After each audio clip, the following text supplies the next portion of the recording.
Hello everyone, welcome and welcome back to my channel Riddhi official zone. तो आज जो हम लोग नेक्स्ट क्लास जो शेयर करने वाले हैं, जो कि मैंने कल ही आप लोगों को बताया था, एजुकेशन साइकोलॉजी के ऊपर। इससे पहले मैंने बहुत सारे इंपॉर्टेंट टॉपिक की वीडियो अपलोड कर दी है, लिंक डिस्क्रिप्शन में मिल जाएगा। और एजुकेशन साइकोलॉजी सबसे आप इम्पॉर्टेंट कह सकते हैं, आपके एग्जाम में आप लोगों के लॉन्ग क्वेश्चन में देखने के लिए काफ़ी ज़्यादा इंपॉर्टेंट है। और इससे पहले मैंने 2 वीडियो अपलोड करी है, जिसमें से पहली वीडियो एजुकेशन और दूसरी साइकोलॉजी। अगर नहीं देखी है तो पहले इन दोनों वीडियो को देख लीजिए, जिससे इस टॉपिक को समझने में आपको काफ़ी हद तक बेनिफिट होगा। फिर भी मैं कोशिश करूँगी कि इजी वे में आप लोगों को बता सकूँ और आप लोगों को ये टॉपिक अच्छे से क्लियर हो सके। पेन पेपर आप ज़रूर ले लीजिएगा, क्योंकि आप लोग कुछ यहाँ पे इम्पॉर्टेंट पॉइंट हैं जो कि आप लोग खुद के पॉइंट ऑफ व्यू से भी लिख सकते हैं। बाकी के यहाँ पे आप ये कह सकते हैं शॉर्ट नोट, जो कि आप लोगों को प्रेजेंटेशन में देखने को मिल जाएगी। इसके बिहाफ पे आप अपने एग्ज़ाम की तैयारी कर सकते हैं। तो यहाँ पर आज का जो टॉपिक है वो है शिक्षा मनोविज्ञान, यानी कि एजुकेशनल साइकोलॉजी। जैसे कि लास्ट क्लास में हम लोगों ने पढ़ा है, साइकोलॉजी यानी कि मनोविज्ञान उसी की ही एक ब्रांच है, यानी कि उसी की एक शाखाएं थी, जो कि है एजुकेशनल साइकोलॉजी। ठीक, हमने अब जो लास्ट क्लास में पढ़ा था, तो साइकोलॉजी की एक ब्रांच थी हमारी शिक्षा मनोविज्ञान। तो आप ये भी एक पॉइंट लिख सकते हैं कि आप लोगों की साइकोलॉजी की ही एक शाखा है, कौन? एजुकेशन साइकोलॉजी, पहला पॉइंट। और दूसरा आपको इम्पॉर्टेंट याद रखना है कि साइकोलॉजी के अंदर हम लोग क्या पढ़ते हैं, 2 अलग अलग चीज़ों पे यहाँ पे डिवाइड होता है। पहली चीज़ जो आपको याद रखनी है कि एजुकेशन साइकोलॉजी 2 शब्दों से मिलकर बना है, पहला एजुकेशन और दूसरा साइकोलॉजी यानी कि मनोविज्ञान। हम लोगों ने जब एजुकेशन पढ़ा था तो सिंपल से हमने यहाँ पे मीनिंग याद रखी थी, उसका आप लोग चाहें तो खुद से भी कर सकते हैं, बट मैंने यहाँ पे एक सिंपल से डेफिनेशन लिख दी है। आप लोग चाहें तो एजुकेशन का बोला, जो आप लोगों ने काफ़ी स्टूडेंट ने वीडियो देखी होगी, तो एजुकेशन वर्ड कहाँ से आया, उसका मतलब क्या होता है, वो सारी चीज़ें कर सकते हैं। बट फिलहाल यहाँ पे जो आपका एजुकेशन साइकोलॉजी है वो 2 शब्दों से बनकर आया है, एजुकेशन और साइकोलॉजी। और शिक्षा से हम लोगों ने पढ़ा था कि शिक्षा का मतलब होता है कि कोई भी चीज़ को सीखना या फिर सिखाना। ठीक है, सबसे सिंपल वर्ड था जो आपको याद रखने वाली बात थी। और एजुकेशन से आएगा तो एजुकेशन से सीखना और सिखाने का मतलब कि एजुकेशन से हम किसी भी इंसान के व्यक्तित्व का सर्वांगीण विकास कर सकते हैं। ठीक है, तो एजुकेशन वही होती है, सर्वांगीण मतलब ऑलराउंड डेवलपमेंट बच्चे का किया जा सकता है, किसी का भी। अब वो चाहे फिजिकली हो, ठीक, चाहे वो शारीरिक हो, संज्ञानात्मक कॉग्निटिव हो, भावनात्मक हो, इमोशनल हो, सामाजिक हो, या फिर सोशल डेवलपमेंट हो। तो आप लोगों का एजुकेशन क्या होता है, किसी का भी ऑलराउंड डेवलपमेंट कराने के लिए एजुकेशन की बहुत ज़रूरत होती है, उसी को यहाँ पे परिभाषित किया गया है। तो सीखना और सिखाने की प्रक्रिया को हम एजुकेशन कहते हैं। एक अगर वन वर्ड आपको याद करना है तो आप ये लोग लिख सकते हो। ठीक है, यही दूसरी तरफ मनोविज्ञान की मैं बात करूँगी। और तो मनोविज्ञान को आप लोग क्या कहते हैं, साइकोलॉजी। साइकोलॉजी में हम लोगों ने पढ़ा था कि इसके अंदर मानसिक प्रक्रिया, अनुभव और व्यवहार, ये 3 चीज़ें आती हैं, जिसे मेंटल प्रोसेस, एक्सपीरियंस और बिहेवियर कहते हैं। और इसी के अध्ययन की, इसी की साइंटिफिक स्टडी के रूप में ही हमने क्या देखा था, साइकोलॉजी उसे कहा जाता है। साइकोलॉजी का हमने बहुत सारे अपने लास्ट क्लास में, जब हम लोगों ने क्लास ली थी, तो हमने ये भी पढ़ा था कि साइकोलॉजी की ओरिजिन कहाँ से हुई, उत्पत्ति कहाँ कहाँ से हुई थी। तो हमने 16 से लेके 20th सेंचुरी तक पढ़ा था। और 20th सेंचुरी में यहाँ पे उसे साइंस ऑफ एक्सपीरियंस आप लोग कह सकते हैं, उसे एक्सेप्ट कर लिया गया था। तो वही वाली बात आ गई कि मनोविज्ञान जो होता है वो आपके किसी भी व्यक्ति के यहाँ पे मेंटल प्रोसेस को, उसके एक्सपीरियंस को, उसके बिहेवियर को, उसकी जो साइंटिफिक स्टडी की जाती है, उसी को हम लोग यहाँ पे साइकोलॉजी कहा जाता है। राइट, आप चाहें तो अपने उनसे एक सिंपल सी डेफिनेशन ऐसे लिख सकते हैं, आपको इजीली मार्क्स मिल जाएंगे, इससे सिंपल कुछ नहीं आएगा। और दूसरी हम यहाँ पे एक इम्पॉर्टेंट चीज़, अगर आप दूसरे तरीके से समझना चाहें तो मैं आपको ये भी बता देती हूँ कि शिक्षा मनोविज्ञान 2 शब्दों से मिलकर बना है, पहला है शिक्षा और दूसरा क्या है, मनोविज्ञान। शिक्षा को हम लोग व्यवहार में परिवर्तन भी कह सकते हैं। अगर आपको याद करना है तो आप इसे इस शॉर्ट में भी लिख सकते हैं, व्यवहार में परिवर्तन। ठीक है, चेंजेस ऑफ बिहेवियर भी बोला जा सकता है, चेंज इन बिहेवियर आ जाएगा। और मनोविज्ञान की बात बोलूँ तो यह है व्यवहार का अध्ययन, बिहेवियर का अध्ययन यानी कि स्टडी ऑफ बिहेवियर। ठीक है, study of behaviour, changes of behaviour आपका आ जाएगा, इंग्लिश मीडियम में मैंने बता दिया। तो इन लोगों का मतलब ये होता है, शिक्षा में व्यवहार में परिवर्तन का मतलब कि व्यवहार में परिवर्तन आता है और काफ़ी हम नई नई चीज़ें इसके अंदर सीखते हैं। किसके अंदर? शिक्षा के अंदर। बहुत सारे लोगों में हर अपने उनके बिहेवियर में यहाँ पे क्या होगा, चेंजेस आता जाएगा। और क्यों? क्योंकि हमने इन्हें चीज़ें सीखते हैं। जबकि मनोविज्ञान समाज मतलब साइकोलॉजी के अंदर हम लोग व्यवहार का अध्ययन इसमें किया जाता है। ठीक है, तो एजुकेशन के जरिए हम लोग किसी भी इंसान के व्यवहार में, किसी भी इंसान के बिहेवियर में चेंजेस करके और उसी इंसान के व्यवहार का अध्ययन किया जा सकता है। इसी को ही एजुकेशनल साइकोलॉजी कहा जाता है। ठीक, सिंपल सा शब्द है।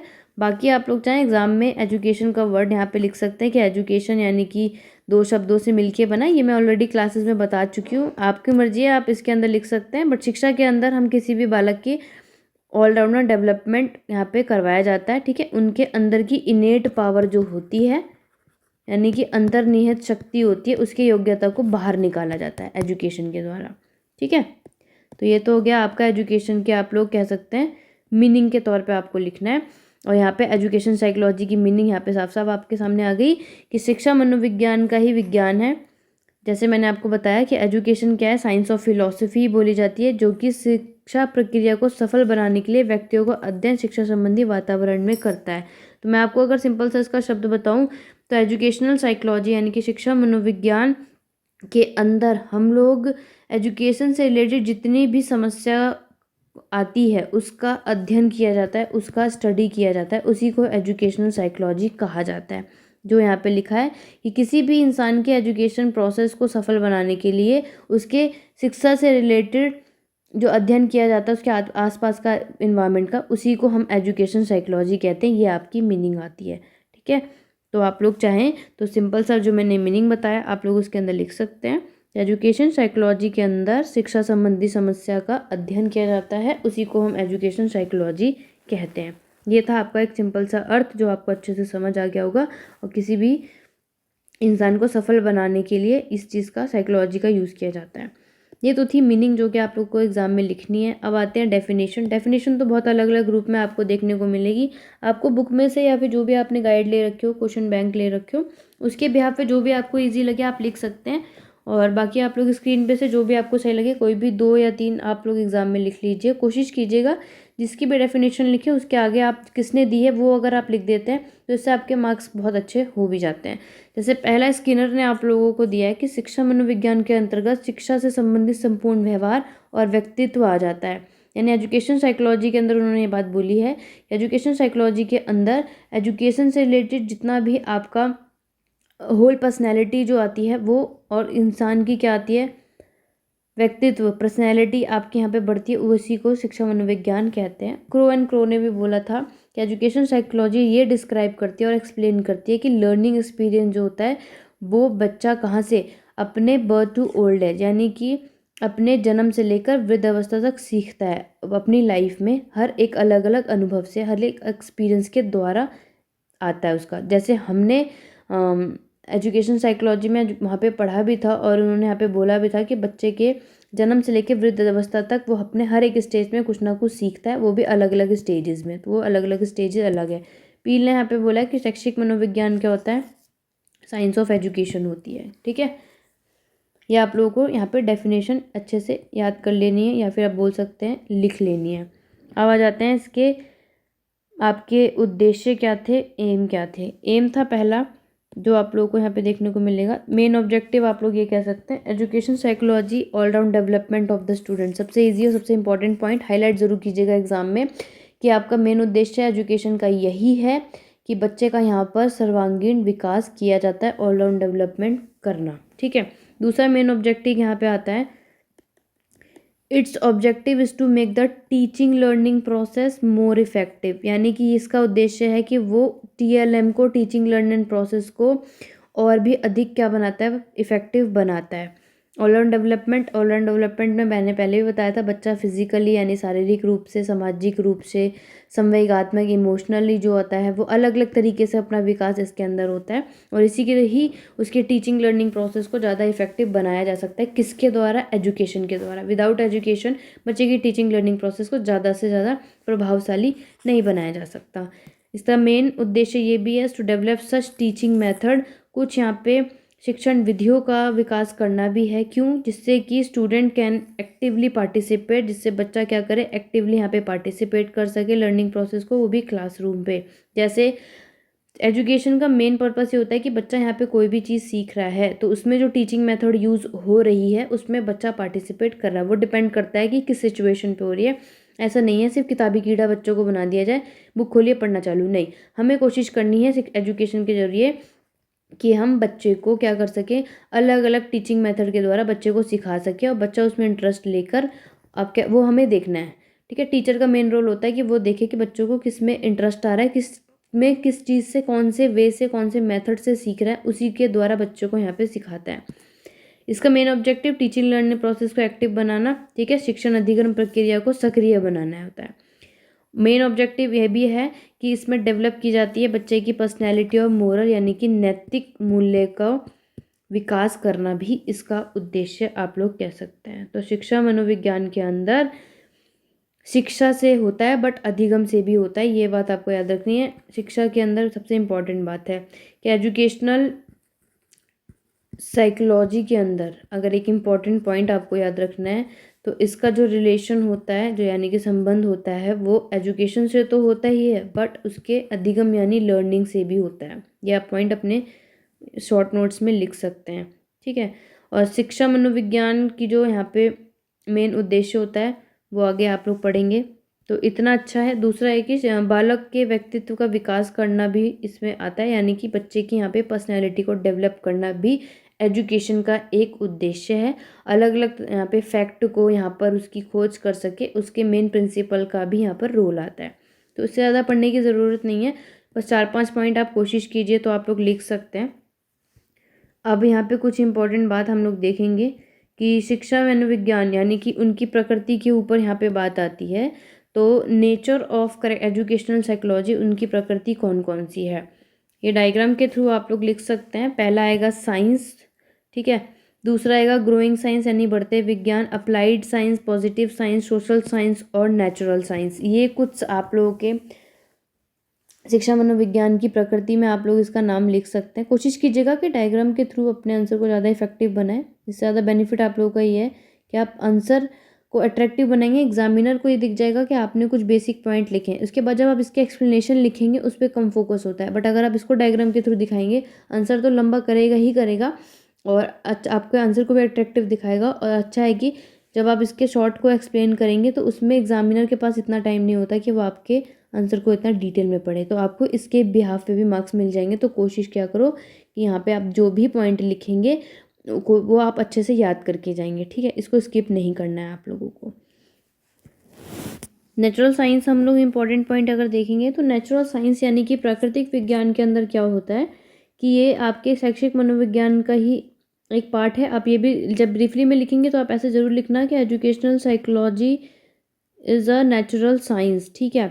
एंड देन इसमें अगर बात आएगी कि प्राकृतिक विज्ञान है तो आपके एजुकेशनल साइकोलॉजी इसमें ये यहाँ पर जांच करते हैं कि वो अपने जो भी डाटा को इकट्ठा करते हैं, ठीक है, उसको उसी तरीके जब उसका डाटा इकट्ठा करेंगे और उसको जब कंक्लूजन पे पहुँचेंगे उसको नेचुरल साइंस के अंदर इंक्लूड किया जाएगा। तो उसी को या फिर आप लोग क्या कह सकते हैं, ठीक, जब भी इसमें कोई भी डाटा इकट्ठा किया जाता है और आप लोग इसके कहाँ तक डाटा इकट्ठा करने के बाद इसके कंक्लूजन तक जब हम पहुँचते हैं इसकी स्टडी करके, नेचुरल साइंस की स्टडी करके, तब हम या तो वो कौन करता है, या तो कोई फिजिसिस्ट करेगा, ठीक है, या तो कोई भी बायोलॉजिस्ट यानी कि जैव वैज्ञानिक करते हैं, उनको बोला जाता है। तो एक्सप्लेनेशन की ज़्यादा एग्जाम में ज़रूरत नहीं है, आप कोशिश करना कि आप इनके उसमें बता सकें। और एजुकेशन जो सोशल साइंस होता है ये भी एक सोशलिस्ट के और एंथो जो भी हमारे इकोनॉमिस्ट होते हैं, जितने भी अलग अलग तरीके के हमारे आप लोग ये कह सकते हैं कि समाजशास्त्री, मनोविज्ञान, अर्थशास्त्री होते हैं, इन सब की तरह ही शैक्षिक मनोविज्ञान, एजुकेशन साइकोलॉजी मनुष्य को क्या करता है, उसकी स्टडी के ऊपर डिपेंड करता है, ठीक है। ये सारी चीज़ आएगा। पॉजिटिविटी है, इसमें सबका अलग अलग है, तो होपफुली आपके पेपर में इतना एक्सप्लेनेशन तो नहीं आएगा, बट पॉजिटिव यानी कि आपके सकारात्मक विज्ञान में ये आपके किसी भी नीति शास्त्र को, जैसे कि आपके सामान्य शास्त्र तथ्यों को वैसे ही व्यवहार करता है जैसे उन्हें होना चाहिए। अगर मैं नॉर्मल सी बात बोलूँ कि एजुकेशन साइकोलॉजी में बच्चे का व्यवहार के ऊपर स्टडी की जाती है कि बच्चा जैसा है उसके अकॉर्डिंग ही उस तरीके से बिहेव किया जाना चाहिए, वो होता है आपका पॉजिटिव साइंस यानी कि सकारात्मक विज्ञान। ठीक है, उसके बाद नेक्स्ट बारी आती है आपकी व्यवहारिक ज्ञान के ऊपर, जो कि 5th वन है। व्यवहारिक ज्ञान के ऊपर जो आपका आता है यानी कि आपको यहाँ पे सोच रखनी है। तो व्यवहारिक ज्ञान के अंदर बच्चे के अंदर क्या होना चाहिए, बच्चे के अंदर, तो इसके अंदर हम लोग देखेंगे कि कोई भी प्रिंसिपल, कोई भी सिद्धांत अगर यहाँ पे लागू करते हैं तो यहाँ पर बच्चे के व्यवहार और बच्चे के एक्सपीरियंस के ऊपर अध्ययन करने की कोशिश करता है अप्लाइड साइंस के अंदर। ठीक है, तो बच्चे के यहाँ पे क्या देखे जाएंगे कि बच्चे के ऊपर कोशिश किया जाए कि बच्चे का यहाँ पे बिहेवियर किस तरीके से है, बच्चे को किस तरीके का यहाँ पर एक्सपीरियंस है, उसके ऊपर यहाँ पे स्टडी की जाती है। ग्रोइंग साइंस की अगर मैं यहाँ पे बात करती हूँ यानी कि बढ़ते विज्ञान के ऊपर, तो एजुकेशन साइकोलॉजी में सबसे ज़्यादा इसमें डेवलपमेंट है। इसे ग्रोइंग साइंस इसीलिए बोला जाता है कि यह नए और हमेशा नए चीज़ों पे यानी कि ये कंसर्न करता है हमारे न्यू रिसर्च चीज़ों पे, जो नई नई चीज़ें यहाँ पे सर्च की जाती हैं। तो कुछ यहाँ पे एजुकेशन साइकोलॉजिस्ट थे, उन्होंने बोला था कि बच्चों को नेचर और उनके बिहेवियर, ठीक है, बच्चों को इनकी नेचर के अकॉर्डिंग और उनके बिहेवियर के अकॉर्डिंग ही बच्चों को अच्छा जाना जा सकता है और उसी के अकॉर्डिंग हम बच्चे को अच्छी जानकारी यहाँ पर दे सकते हैं। तो ये सारी चीज़ें इसके अंदर आ जाती हैं। ठीक, बात आती है यहाँ पे साइंस की, यानी कि आपके एजुकेशन साइकोलॉजी एक विज्ञान है। तो इसमें भी यही वाली बात है कि इसके अंदर इस फैक्ट में जो बात आती है वो आती है कि इसमें बच्चे के कोई भी चीज़ को समझने, समझाने या फिर किस तरीके से उसके यहाँ पे भविष्यवाणी करी जा सकती है, उसको कंट्रोल करने का मेन उद्देश्य होता है। ठीक है, तो इसमें सारे डाटे को इकट्ठे किया जाता है कि जो भी यहाँ पे किस तरीके से ह्यूमन बिहेवियर की बात बोली जाती है कि बच्चे के ह्यूमन बिहेवियर को समझना, उसकी भविष्यवाणी करना और बाकी सारी चीज़ें जिनका किस तरीके से बिहेवियर है उसको किस तरीके से कंट्रोल करना है, तो वो सारी चीज़ें किस में आ जाती हैं, साइंस के अंदर आ जाती हैं। ये सारे पॉइंट हैं। और इसी तरीके से आपके कुछ यहाँ पर और भी नेचर्स के अकॉर्डिंग डायरेक्ट दे रखा है, तो अगर आप इसको भी लिख सकते हैं। वो डायग्राम के बाद आप यहाँ पे कुछ एक्स्ट्रा बता सकते हैं कि जो यहाँ पे बताई गई हैं। तो यहाँ पे पहली आएगी to give a knowledge of the nature of a child. ठीक है, यानी कि जो एजुकेशन साइकोलॉजी का मेन नेचर है वो ये है कि बच्चे के क्या दी जाती है, बच्चे के स्वभाव के अनुसार उनको नॉलेज प्रोवाइड की जाती है। To give understanding of the nature, aim and purpose of the education. ये अच्छे से समझना कि बच्चे की जो मेन उनका जो एम है, उनके जो मेन पर्पस है, उद्देश्य है, मेन मोटिव जो है और उनका किस तरीके से नेचर है, उसकी समझ को यहाँ पर, उनकी अंडरस्टैंडिंग को यहाँ पर बच्चों को देना, वो होता है एजुकेशन साइकोलॉजी। इसमें बच्चे के साइंटिफिक मेथड और उनके प्रोसीजर को क्या किया जाता है, समझा जाता है और उनके लिए अलग अलग चीज़ों की फैक्ट या प्रिंसिपल उन तक पहुँचाने जाने की चीज़ें होती हैं। और सीखने और सिखाने की सिद्धांत की हुई हम लोग क्या बोलते हैं, जो हम कहते हैं to present the principle and techniques of learning and teaching. कोई भी चीज़ को सीखना है, किसी को सिखाना है, तो उसका मेन प्रिंसिपल यही है कि सही तरीके की टेक्निक यहाँ पे यूज़ होनी चाहिए, बच्चे के सामने प्रस्तुत की जानी चाहिए, जिससे हम बच्चों को अच्छे से यहाँ पर सिखा सकते हैं। फिर उसके बाद नेक्स्ट है to give training in method, यानी कि हम लोगों को measuring ability and achievement in school subject, यानी कि हम लोग स्कूल के जो भी यहाँ पे सब्जेक्ट होता है, बच्चा उसमें कितनी योग्यता है, कितनी उपलब्धि यहाँ पे कर लेता है, उसके लिए बच्चों को यहाँ पे ट्रेन किया जाता है। To give a knowledge of the birth and development of children, बच्चों को यहाँ पे ग्रोथ और डेवलपमेंट के लिए क्या दिया जाता है, अलग अलग तरीके की नॉलेज दी जाती है। असिस्ट किया जाता है, बेटर एडजस्टमेंट किया जा सके, जिससे कि बच्चा के लाइफ में जितनी भी प्रॉब्लम है, उतार चढ़ाव है, उसमें वो रुके नहीं, अपनी लाइफ में किसी न किसी की सहायता ले लेकर आगे बढ़ता रहे। To study the educational significance and control of emotions, यानी कि एजुकेशन सिग्निफिकेंस में साफ सीधी बात बोली है कि बच्चे के यहाँ पे उनके इमोशन को कंट्रोल करने की स्टडी की बात एजुकेशनल साइकोलॉजी ने बोली है। और इसका मेन और लास्ट है to give an understanding of the principle and technique of the correct training, बच्चों को सही तरीके की ट्रेनिंग देना मेन प्रिंसिपल है, वो भी किस तरीके से अच्छी टेक्निक को समझ देना कि क्या क्या टेक्निक किस तरीके से हैं, क्या चीज़ कैसी है, वो चीज़ की समझ बच्चों को देना इसके अंदर इंक्लूड हो जाती है। उसके बाद यहाँ पे कुछ करेक्टरिस्टिक्स हैं कि बहुत इंपॉर्टेंट है, आप लोग एग्जाम में से ज़रूर लिखना है। यहाँ पे करेक्टरिस्टिक्स में पहला पॉइंट बता रखा है कि जो एजुकेशनल साइकोलॉजी है वो इस भांति से कार्य करता है कि एक तरफ बालकों के व्यवहार पर अध्ययन करता है तो दूसरी तरफ यानी सिंपल सी बात है कि एजुकेशन साइकोलॉजी पर सबसे बड़ी बात बोली गई है कि यहाँ पर बच्चे के बिहेवियर पर होता है। तो एक जगह वो यहाँ पर बच्चे पर फोकस करता है तो दूसरी तरफ वो किस पे करता है, प्रौढ़ यानी कि अडल्ट पे फोकस किया जाता है, उनके बिहेवियर पे।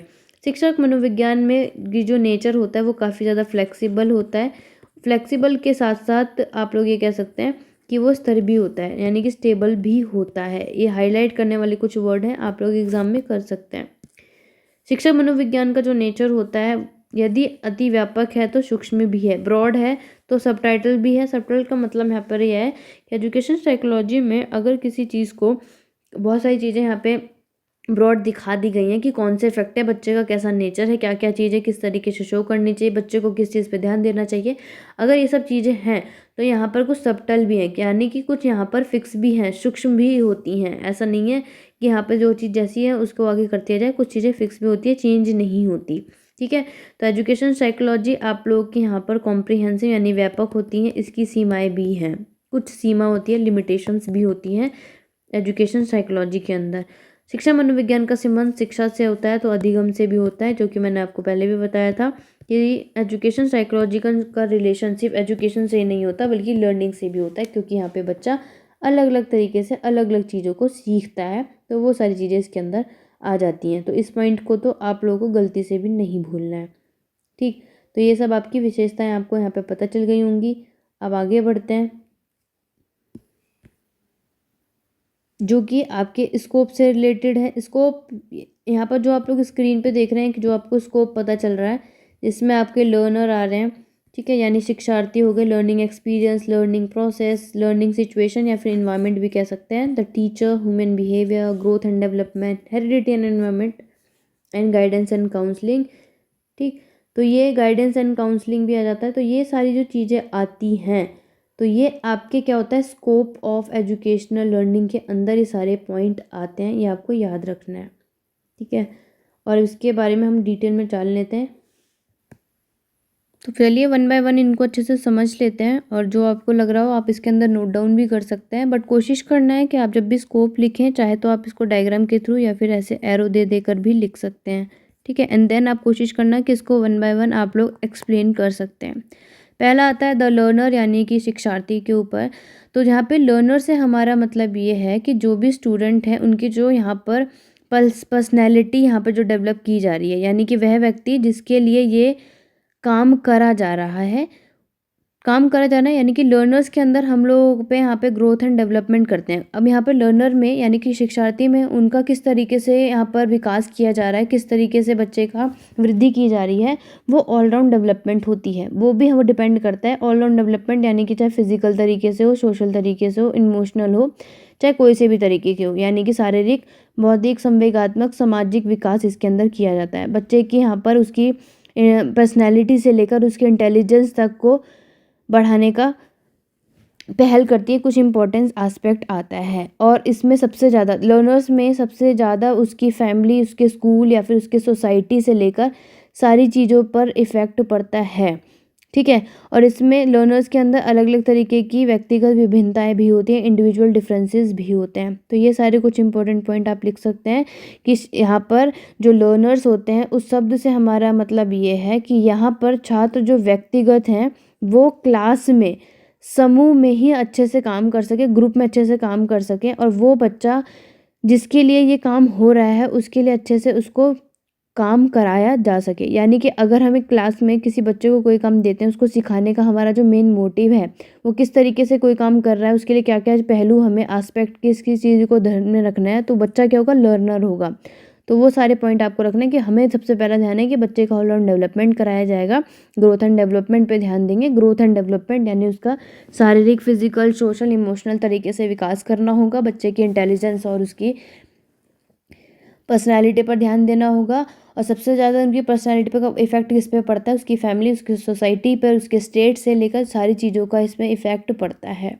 ठीक, दूसरे में आपका आता है द लर्निंग एक्सपीरियंस, यानी कि सीखने के अनुभव के ऊपर। तो इसमें जो लर्निंग प्रोसेस आती है, इसका मतलब ये होता है कि बच्चों को सीखते समय जो चलता रहता है। ठीक है, तो बच्चा लर्निंग कब करेगा, वो उसके लाइफ में जैसे जैसे वो सीखता जाएगा वैसे वैसे वो कुछ ना कुछ सीखता चला जाता है।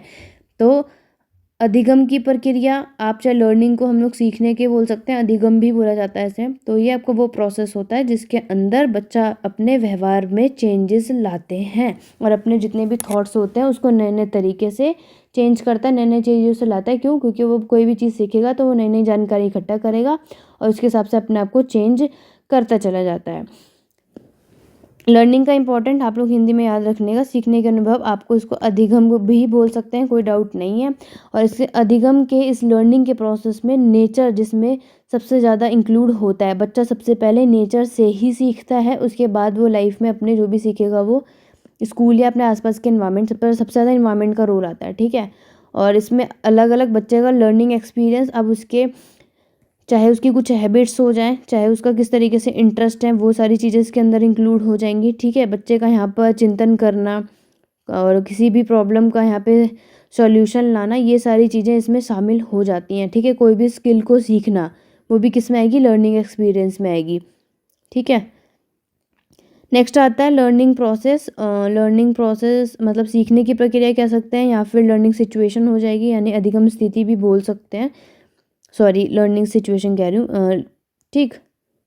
तो लर्निंग प्रोसेस के अंदर और लर्निंग एक्सपीरियंस के अंदर यही है कि बच्चा इसमें क्या करता है, दूसरों से प्रेरणा लेता है, दूसरों से सीखता है, उनकी आदतें और उसके अकॉर्डिंग अपने आप को क्या करता है, बदलता है अपने आसपास के इन्वायरमेंट के अकॉर्डिंग। तो शिक्षा मनोविज्ञान के अंदर ये सारी चीज़ें इंक्लूड होती हैं कि बच्चा लर्निंग के द्वारा, अधिगम के द्वारा प्रभावशाली उस पर पड़ता है, वो नए नए रूल्स और जो नए नए मेथड फॉलो होते हैं उनको फॉलो करता है। तो ठीक है, सीखने की प्रक्रिया में अलग अलग चीज़ें आती हैं। लर्निंग सिचुएशन, अधिगम स्थिति की बात कर लेते हैं या फिर इन्वायरमेंट की बात आ जाती है। तो यहाँ पे जो लर्निंग सिचुएशन है इसका मतलब ये है कि जो लर्निंग यहाँ पे बच्चा कर रहा है तो वो सबसे ज़्यादा उस पर प्रभावित करेगा। क्यों? पहला तो आएगा कि उसे क्लास में मैनेजमेंट किस तरीके से दिया जा रहा है, क्लास मैनेजमेंट कहते हैं, ठीक है, क्लासरूम मैनेजमेंट बोला जाता है। क्लासरूम मैनेजमेंट का मतलब कक्षा प्रबंधन, ठीक है, कक्षा प्रबंधन के ऊपर एवं अनुशासन, क्लास में किस तरीके से वो क्लास मैनेजमेंट कर रहा है, अनुशासन किस तरीके से, उस चीज़ का अध्ययन इसके अंदर किया जाता है और अलग अलग तरीके की इवैल्यूएशन की मेथड यहाँ पर दी जाती है। और सबसे बड़ी बात कि लर्निंग सिचुएशन कैसी होगी, तो इसके अंदर जो सबसे बड़ा आएगा वो आएगा कि किस तरीके से बच्चे को, अलग अलग तरीके की यहाँ पर बच्चे होते हैं, यानी कि कोई आप क्या बोल सकते हैं गिफ्टेड चिल्ड्रन होते हैं, कोई बैकवर्ड चिल्ड्रन होते हैं, कोई टैलेंटेड होते हैं यानी प्रतिभाशाली बालक होते हैं, कोई पिछड़े बालक होते हैं या कोई विकलांग होता है। विकलांग में चाहे शारीरिक रूप से हो, मानसिक रूप से हो या फिर आपके इमोशनल यानी कि संवेगात्मक रूप से अगर वो विकलांग बच्चे शामिल होते हैं तो वो सारी चीज़ें लर्निंग सिचुएशन होगी। बच्चों को उसके अकॉर्डिंग यहाँ पर सिखाया जाता है, वो सारी चीज़ें यहाँ पे शामिल होती हैं, ठीक है। तो वो किस चीज़ का अध्ययन किया जाएगा बच्चे के इन सारी चीज़ों के अंदर, और सही गाइडेंस और सही काउंसलिंग का भी इसमें इंक्लूड आ जाता है। टीचर का रोल भी इसी तरीके से आप लोग लिख सकते हैं यहाँ पे। नेक्स्ट हम लोग सारा पढ़ लेंगे। ह्यूमन बिहेवियर, मानव का व्यवहार किस तरीके से है वो भी आपको यहाँ पे इंक्लूड होगा कि ह्यूमन का नेचर किस तरीके से यहाँ पे होना चाहिए। इस ह्यूमन बिहेवियर में जो मानव का जो व्यवहार है इसमें किस चीज़ की स्टडी की जाती है, बच्चे के एजुकेशन से रिलेटेड। इसी को क्या बोला जाता है कि बच्चे का जो एजुकेशन में वो पूरे तरीके से उसे आता है कि नहीं आता है, वो सारी चीज़ों का बच्चे के बिहेवियर पर देखा जाता है। क्योंकि बच्चे का जिस तरीके से व्यवहार रहेगा उसके अकॉर्डिंग बच्चों को यहाँ पे दिया जाता है। ग्रोथ एंड डेवलपमेंट की बात करते हैं, वृद्धि और विकास के ऊपर। तो यह है बच्चे की ग्रोथ और डेवलपमेंट की स्टडी करता है। इसमें बच्चे का देखा जाता है कि ग्रोथ अलग अलग तरीके से होता है, क्योंकि हमें पता है कि बच्चा अपनी लाइफ में अलग अलग डेवलपमेंट अलग अलग स्टेजेस से होके गुजरता है, ठीक है। और अलग अलग यहाँ पे अवस्था आती है, हर उसकी सबके क्या कह सकते हैं, हाँ, विशेषताएं होती हैं। उसी को शैक्षिक मनोविज्ञान का अध्ययन में शामिल किया जाता है, यानी कि एजुकेशनल साइकोलॉजी के स्कोप में यहाँ पर शामिल किया जा सकता है। हेरिडिटी और एनवायरनमेंट में भी यही होगा, जो कि हमें पता है कि हेरिडिटी और आनुवंशिकता और पर्यावरण किस हद तक किसी भी व्यक्ति के विकास में योगदान देता है, सबसे बड़ा रोल होता है। क्यों? क्योंकि इसे ज्ञान के उपयोग करके, इसमें बच्चे के जितनी भी नॉलेज होता है उसका यूज़ करके बच्चे का यहाँ पे डेवलपमेंट के लिए कैसे किया जाता है वो डिपेंड करता है, ठीक है। डिपेंड करता है इन द सेंस कि बच्चे के यहाँ पे उनके लिए किस तरीके से यहाँ पे डेवलप्ड हो रहा है, उसमें हेरिडिटी का और इन्वायरमेंट, बच्चे का आसपास का वातावरण जिस तरीके से होगा उसी तरीके से बच्चे का यहाँ पर डेवलपमेंट होता है। तो ये सारी चीज़ें इसके अंदर ज़रूर आती हैं। गाइडेंस एंड काउंसलिंग, जिसे हम निर्देशन और परामर्श भी बोलते हैं, तो ये भी एक इम्पॉर्टेंट पॉइंट है जो आपके स्कोप ऑफ एजुकेशन साइकोलॉजी में आएगा, आप लोगों को लिखना है।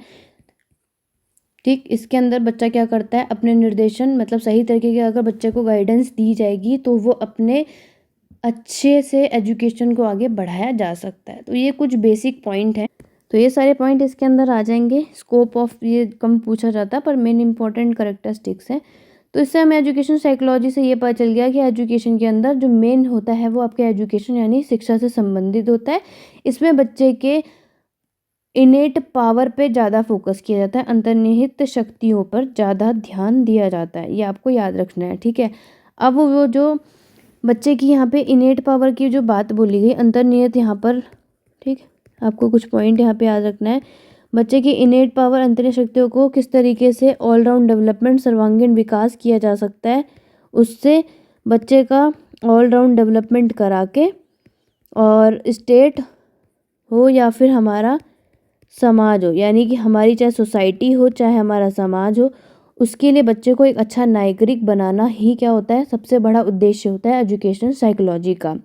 एजुकेशन साइकोलॉजी का मेन उद्देश्य या मेन मोटिव आप ये कह सकते हैं कि बच्चे के जितने भी लाइफ में अलग अलग तरीके के एस्पेक्ट यानी कि पहलू आते हैं उसके लाइफ में डेवलपमेंट को लेकर, उसको लेकर बच्चे किस तरीके से डेवलप होगा, उसके मेन के लाइफ का जो भी एम है, जो भी लक्ष्य है यहाँ पर आता है, वो किस तरीके से वहाँ तक पहुँचने के लिए उसको किस किस सहायता की ज़रूरत है, क्या क्या सहायता उसे प्रदान करनी है, वो सारी चीज़ें इसमें आएंगे। बच्चों को अलग अलग तरीके से वो यहाँ पे मिलेगा। ठीक है, तो एजुकेशन साइकोलॉजी के अंदर यही सारे मेन इंपॉर्टेंट थे जो आपके एग्ज़ाम में आते हैं और आते ही हैं। तो इसको बिल्कुल आपको स्किप नहीं करना है, 1 बाय 1 कोशिश करनी है, डायग्राम के थ्रू, हाईलाइट के थ्रू आपको सारे इंपॉर्टेंट पॉइंट वहाँ पे बताने हैं और बिल्कुल नहीं भूलना है। और एक चीज़ और, आप चाहें तो एग्ज़ाम के लिए लिख सकते हैं, मैं हिंदी में बता दे रही हूँ, अपने लैंग्वेज में लिख लीजिएगा, कोई दिक्कत नहीं आएगी। तो अगर आपको ये पूछा जाएगा कि मनोविज्ञान में शिक्षा का क्या योगदान दिया गया, एक इम्पॉर्टेंट पॉइंट आप लोग लिख सकते हैं। ठीक है, मनोविज्ञान का शिक्षा में योगदान क्या है, ये आप हेडिंग डाल सकते हैं, ये एक इम्पॉर्टेंट पॉइंट लिख सकते हैं। शिक्षा में योगदान का मतलब कंट्रीब्यूशन क्या है। ठीक है, कुछ इजी से पॉइंट जो कि आपके एग्ज़ाम में आप लोगों का एक पॉइंट बढ़ा सकता है, contribution to psychology to education. पहला यहाँ पे है सबसे बड़ा कंट्रीब्यूशन यहाँ पर है कि यहाँ पे बच्चों को इम्पोर्टेंस दी गई है, यानी कि स्टूडेंट की इम्पोर्टेंस पे ध्यान, बालक का महत्व आप लोग कह सकते हैं। ठीक है, दूसरा आप अलग अलग स्टूडेंट की अलग अलग स्टेजों का बहुत ज़्यादा महत्व दिया गया है। ठीक है, स्टूडेंट के जो डेवलपमेंट की जो अलग अलग स्टेजेस आई हैं उसको काफ़ी ज़्यादा इंपॉर्टेंस इसमें दी गई है, यानी कि बालकों की विभिन्न अवस्थाओं को यहाँ पे दी गई है। और उसके बाद बच्चे के एम पर, बच्चों को किस किस चीज़ में इंटरेस्ट है उस पर भी इसका मेन कंट्रीब्यूशन दिया गया है, क्योंकि बच्चे के यहाँ पर इंटरेस्ट यानी कि रुचियों पर भी बहुत ज़्यादा महत्व दिया गया है। इसमें बच्चे के व्यक्तिगत विभिन्नता, इंडिविजुअल डिफरेंसेस पर भी सबसे ज़्यादा इम्पोर्टेंस दी गई थी। किसमें, मनोविज्ञान में शिक्षा का योगदान सबसे बड़ा है कि इसमें बच्चे की व्यक्तिगत विभिन्नताओं यानी कि इंडिविजुअल डिफरेंस का भी दिया था उन्होंने महत्व। ये पॉइंट आप लोग लिख सकते हैं। और एजुकेशन साइकोलॉजी के अंदर ये भी एक पॉइंट है कि कंट्रीब्यूशन क्या रहा है, तो इसमें बच्चे के करिकुलम पे सुधार लाया जाए, ये वाली बात पर भी था। जो भी यहाँ बच्चे के करिकुलम पे जो जो होगा उस पर बल दिया जाए कि बच्चे का जो करिकुलम होगा वो बच्चे के इंटरेस्ट के अकॉर्डिंग ही होना चाहिए। बच्चों को किस तरीके से, मतलब सब कुछ बच्चे के ऊपर ध्यान रख कर ही करिकुलम तैयार होगा और किसी के ऊपर नहीं। और सबसे बड़ी बात, न्यू नॉलेज कह सकते हैं, न्यू आप इंफॉर्मेशन कह सकते हैं। ठीक है, उसके बढ़ावा देने की बात इसमें बोली गई थी। ये बात आपको अच्छे से याद रखनी है और बिल्कुल भी स्किप नहीं करना है। तो ये कुछ आप बेसिक पॉइंट छोटा छोटा लिख सकते हैं अपने आंसर को बढ़ाने के लिए, बट फिलहाल जो आपको पॉइंट यहाँ पे याद रखना था वो मैंने बता दिया कि आपको आपके एग्ज़ाम में मीनिंग लिखना है, डेफिनेशन लिखिए, कैरेक्टरिस्टिक्स लिखिए, नेचर लिखिए, स्कोप लिखिए, जिसमें हो सके डायग्राम अच्छे से बनाइए और ये लास्ट पॉइंट आपको इसको लिख देंगे तो आपके पॉइंट बहुत अच्छे से मिल जाएगा, एक तरीके से कंक्लूजन का ही काम कर देगा। इससे ज़्यादा लिखने की ज़रूरत नहीं है, 20 नंबर आपको ईजिली मिल जाएंगे। ठीक है, इसकी PDF मैं टेलीग्राम पर अपलोड कर दूँगी, होपफुली आप टेलीग्राम पे ज्वाइन होना मत भूलिएगा। और नेक्स्ट टॉपिक आप लोगों के इंपॉर्टेंट टॉपिक पे ही लेके आऊँगी, कोशिश करूँगी कि जितनी भी स्टेजेस हैं डेवलपमेंट की वो लेकर आऊँ या फिर आपके करिकुलम के एक टॉपिक पर लेकर आऊँगी। होपफुली 6 PM पे क्लास अपलोड होगी, आप लोग ज्वाइन कर लेंगे। उसके लिए चैनल को सब्सक्राइब करके बेल आइकन को प्रेस ज़रूर कर लीजिएगा। फिर भी कोई अगर इस टॉपिक में दिक्कत आई है तो आप मुझे कमेंट बॉक्स पर करके बता सकते हैं, मैं कोशिश करूँगी कि उसको आपको नेक्स्ट और भी किसी वीडियो में अब अच्छे से एक्सप्लेन कर पाऊँ। बट अगर फिर भी कहीं कन्फ्यूजन है, वीडियो को रिकैप करके देखिए, आप लोग को ईजिली समझ में आ जाएगा। तो ये छोटी सी वीडियो थी, नेक्स्ट वीडियो पे मिलूँगी। Thank you for watching.